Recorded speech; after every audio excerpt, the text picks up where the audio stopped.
Random faktoja, osa 1. Puut keskustelevat keskenään juuristonsa kautta ja voivat jakaa ravinteita sairaille naapureilleen. Vuonna 1977 tutkijat vastaanottivat tuntemattomalta lähteeltä avaruudesta signaalin, joka kesti 72 sekuntia, eikä sitä ole vieläkään selitetty. Japanissa on yli 100 robottiautomaattia, jotka myyvät keitettyjä kananmunia.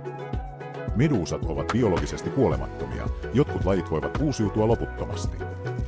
Ihminen tuottaa elämänsä aikana niin paljon sylkeä, että se voisi täyttää 2 uima-allasta.